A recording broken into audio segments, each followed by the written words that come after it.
14 აპრილს დედაენის დღეს აღნიშნავენ თარიღთან დაკავშირებით ბათუმელმა სტუდენტებმა და პროფესორ მასწავლებლებმა ილია ჭავჭავაძის ძეგლი ყვავილებით შეამკეს და 1978 წლის 14 აპრილს განვითარებული მოვლენები გაიხსენეს. 26 წლის წინ ქართულ ენას სახელმწიფო ენის სტატუსის დაკარგვის საფრთხე დაემუქრა, რასაც დედაქალაქსა და ბათუმში საპროტესტო აქციებით უპასუხეს. მინდა ჩვენ ახალგაზრდობასთან თვითონ ჩვენგანს მოუწოდო, რომ ჩვენ უნდა უანგაროდ დავიცვათ, ვიზრუნოთ საკუთარ დედაენაზე, სანამ ჩვენ ქართულად მეტყველებთ და სანამ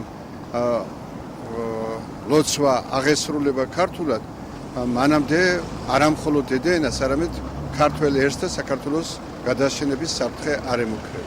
პოეტი ბელა ხებურია, რომელიც საპროტესტო გამოსვლებში მონაწილეობას იღებდა 1978 წელს განვითარებულ მოვლენებს იხსენებს.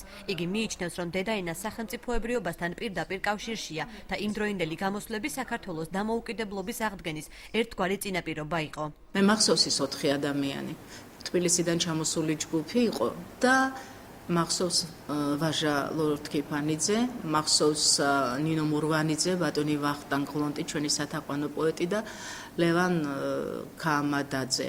ეს ორი ადამიანი იყო, რომელიც შევარდნაძესთან და პაპუნიძესთან, აი ამ დიდი ბუნტის, როგორც აურზაურის მოთავეები, შეიყვანეს და იქ მოლაპარაკებაზე იყვნენ. ხოლო მთელი ქალაქი პლუს ამას შეერთებული ვიდექით და ველოდით ჩვენს განაჩენს, რომელიც ჩვენ დასაბედნიეროდ ქართული ენის გამარჯვებით დასრულდა. რა გამოწვევების წინაშე დგას დღეს ქართული ენა და რამდენად სრულყოფილად ფლობენ მას თანამედროვეები. პედაგოგი მიიჩნევს, რომ ენას რეფორმა სჭირდება, ხოლო ის წიგნები, რომლებითაც სკოლებში სწავლება მიმდინარეობს, უკვე მოძველებულია.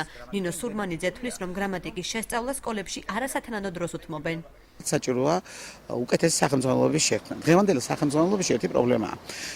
როდესაც სახელმძღვანელო უნდა იყოს ისეთი, როდესაც ბავშვი მაგალითად ავად თუ გახდება, უნდა შეძლოს მისი წაკითხვა ამ მშობლის დახმარებით. ჩვენი სახელმძღვანელოები ისეთია, სპეციალისტის გარეშე ვერაფრით ვერ მოიხმარს მას მოსწავლეს სახლში. ვფიქრობ, რომ უკვე დროა, რომ ენამ რაღაც რეფორმა უნდა გაიაროს.